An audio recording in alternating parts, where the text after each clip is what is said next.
Le gouvernement qui vient donc de dévoiler ses nouvelles projections économiques en vue du projet de loi de finances 2023, le PLF, prévisions qui se sont passablement assombries. Bonjour Mathieu. Bonjour David. Mathieu Plane, directeur adjoint du département d'analyse et prévision de l'OFCE. C'est moi, au témoin d'un doute, ou j'ai le sentiment que Bercy a un petit peu noirci le tableau d'ensemble, croissance revue à la baisse, plus d'inflation, ce cadrage macro et budgétaire n'est pas très réjouissant. Non, la situation économique n'est pas très réjouissante aussi, on va dire. Ceci explique cela. Et voilà, donc ça correspond à peu près à l'environnement qu'on connaît aujourd'hui. Il faut savoir que le dernier PLF, c'était forcément il y a un an, on avait un environnement macroéconomique qui était quand même plus porteur. Alors déjà, il ne révise pas l'année 2022, on reste à 2,5%. Ouais. À juste titre, parce que les juste titre, sont plutôt bons. Voilà, on a un acquis qui est déjà à 2,5, donc il n'y a pas trop de raison, on pourrait même être un peu au-dessus. La question, c'est 2023.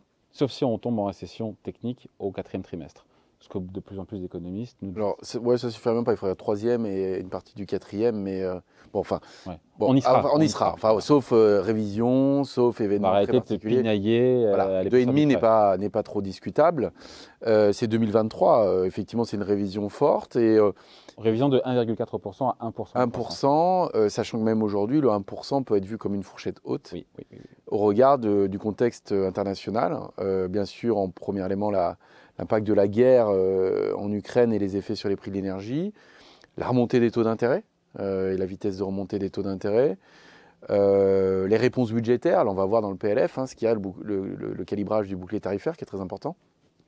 Et puis, donc c'est aujourd'hui, ça sera cet après-midi, donc vu qu'on enregistre qu'il est midi, on ne sait pas exactement encore quels seront même si on se dit que ce serait potentiellement entre 10 et 20% de hausse. Entre 10 et 20% de hausse, ce qui veut dire que ça va limiter l'effet de transmission du choc énergie aux ménages, malgré tout. La question, c'est comment on limite le choc aux entreprises, notamment aux entreprises industrielles qui sont grosses consommatrices d'énergie, gaz ou électricité. Et puis, le dernier point, il est aussi sur la possibilité de remonter Covid, difficulté d'approvisionnement avec la Chine. Pour le moment, ça s'est tassé, ça va mieux. Mais on ne peut pas écarter d'ici 2023 une remontée de l'épidémie et des difficultés d'approvisionnement. Et une Allemagne en grande difficulté, qui est comme notre principal partenaire. Ce qui fait que quand vous alignez l'ensemble de ces éléments-là, moins de marge de manœuvre budgétaire, des taux d'intérêt moins accommodants, des prix de l'énergie durablement élevés, le 1% est même est presque résilient. Ouais, d'autant qu'on a de plus en plus d'économistes qui nous disent en gros l'année prochaine, ça sera sûrement une croissance autour de 0. En moyenne sur l'année, avec effectivement peut-être un passage en récession entre la fin 2022 et début 2023. De plus en plus d'économistes nous disent voilà, pour des raisons donc plus pessimistes que le gouvernement, pour des raisons qui s'entendent. Encore une fois, vous l'avez dit, c'est à la fois la hausse des prix qui ne va pas s'arrêter pour le moment, c'est à la fois les coupures de courant, pénurie de gaz, c'est les taux d'intérêt qui remontent. Le 1%. Haute fourchette. Ouais, mais je pense que le gouvernement n'a pas donné l'ensemble des éléments, mais n'intègre pas de rupture sur l'énergie. C'est-à-dire qu'il n'y a pas de blackout, il n'y a pas de rationnement quantitatif, il y a des effets prix qui sont évidents, mais du coup, on n'a pas un scénario qui pourrait être plus négatif, dans lequel on a un rationnement. Et alors ce scénario-là très difficile à évaluer aujourd'hui, parce que ça veut dire quel est le plan du gouvernement dans le rationnement. C'est-à-dire le plan sobriété, mais là, une sobriété contrainte, ce qui serait un peu différent, et qui on privilégie dans cette sobriété. Est-ce que c'est les secteurs industriels gazo-intensifs, ou est-ce que c'est les ménages? Si les ménages sont privilégiés à ce moment-là, c'est-à-dire qu'il va falloir faire des rationnements sur l'industrie, donc le choc économique peut être plus fort. Par contre, si on fait du rationnement sur les ménages, le choc économique est moins fort, mais c'est un choc sur le bien-être. Donc il y a un arbitrage à faire. Donc effectivement, la récession ne peut pas être écartée. En même temps, voilà, la question fondamentale, c'est cette évolution sur l'énergie dans les trimestres à venir. Une récession, pas improbable, sur 2 trimestres, il faut deux chiffres de croissance négatifs. Mais je ne pense pas qu'on aura une récession en 2023. D'autant qu'on devrait passer l'hiver, c'est RTE qui sort ce matin.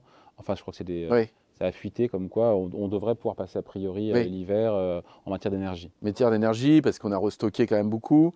Il y a la question des centrales nucléaires et leur remise en route là. Il y a la question comment on passe les pics énergétiques. Donc tout ça, c'est un plan stratégique en réalité, que le gouvernement aujourd'hui qui sait exactement comment faire.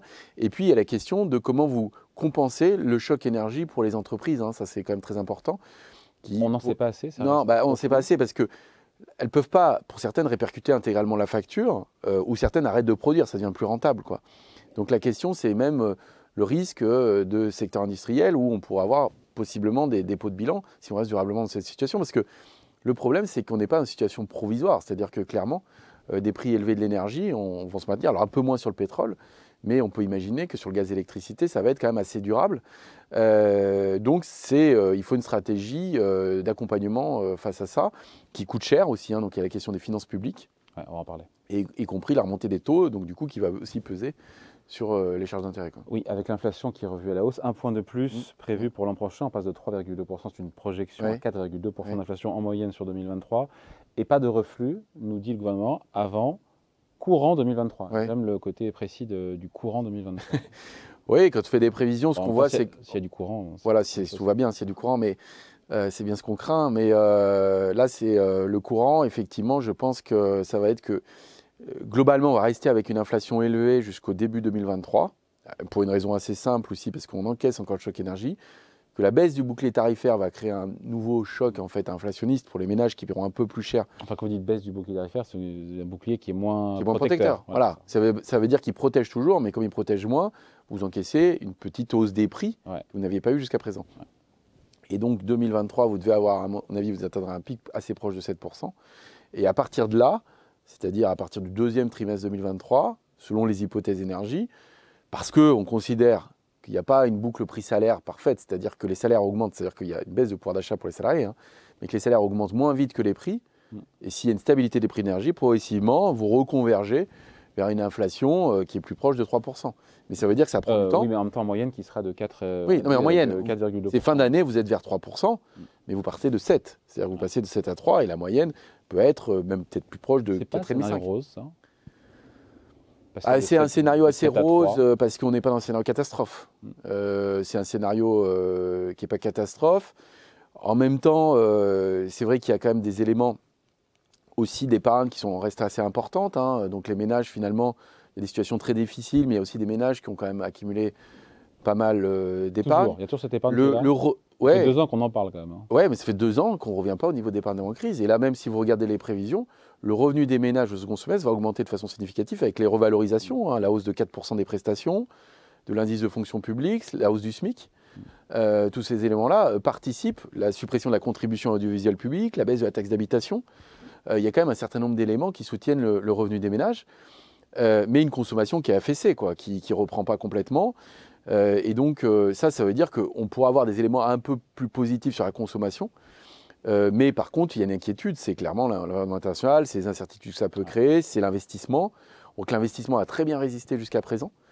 Étonnamment d'ailleurs. Étonnamment, c'est-à-dire qu'on est des niveaux d'investissement, et notamment dans tout ce qui est... comment ?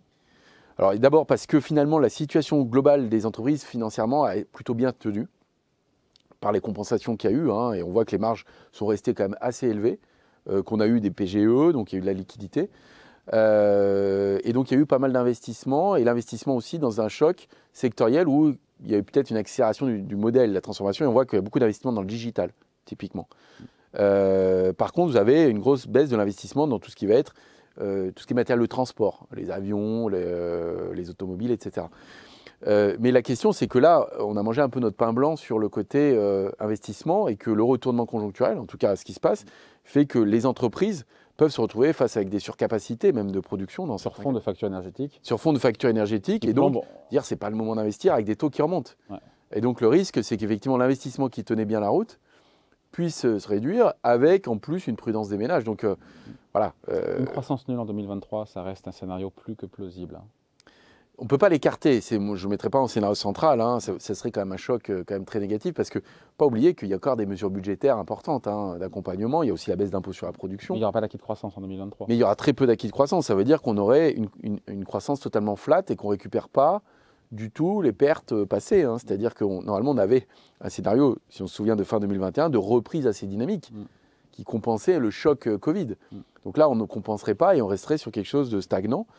Donc c'est pas impossible, c'est pas le scénario central, mais aujourd'hui, voilà, j'allais dire, les degrés d'incertitude n'ont jamais été presque aussi élevés, quoi. Ouais, il nous reste juste une petite minute pour parler de l'équation budgétaire qui se complique pour le gouvernement, qui ambitionne toujours de stabiliser à 5% les déficits publics niveau 2022 en 2023, d'où des reports, notamment sur les baisses d'impôts de production étalées sur 2 ans. On en parlera juste après François Asselin, le patron de la CPME. Mais juste, ça est difficile de tenir les 5% de déficit public l'année prochaine Alors, ça va être difficile parce que dans un scénario où vous avez un ralentissement de la croissance, ça fait moins de recettes fiscales. Ça, c'est le premier point. Recettes fiscales qui ont bien tenu, il faut le Alors, rappeler. ça, c'est un point très important, hein. C'est-à-dire que la grande surprise, c'est que les déficits sont moins élevés que prévu en réalité, parce qu'on a des recettes fiscales qui sont très dynamiques. Mais à la fois de sur l'impôt, TVA, impôt sur le revenu, impôt sur les sociétés, ouais. La TVA, les cotisations sociales, parce qu'il y avait beaucoup d'emplois. Et donc, en fait, on a un niveau de déficit attendu qui est moins élevé que ce qu'on peut avoir. Donc, la question, c'est comment ces assiettes fiscales vont se comporter pour les trimestres à venir. Et la question de l'emploi est centrale pour 2 choses. C'est qu'on peut imaginer aussi un retournement du marché du travail, hein. C'est-à-dire que si vous avez un retournement de cette envergure-là, après, en plus, avec une histoire de productivité, c'est que les entreprises ont perdu beaucoup en productivité, donc pourraient chercher à récupérer des productivités pour maintenir leur marge. Ça se paierait par des emplois en moins et donc la masse salariale en moins. Si les salaires ne s'ajustent pas au prix, ça fait aussi des salaires réels qui baissent. Et donc, vous avez un schéma aussi sur la masse salariale qui est un peu différent de ce qu'on a eu jusqu'à présent. C'est difficile de tenir ces 5% a priori sur fond de gros freinage de l'activité l'an prochain. Ça dépend du calibrage budgétaire qui sera fait aussi sur les mesures énergie, réellement. Bon, on en saura plus dans les prochaines heures et les prochains jours. Merci beaucoup. Explication signée Mathieu Plane, économiste et directeur adjoint du département analyse et prévision de l'OFCE. Salut. Merci.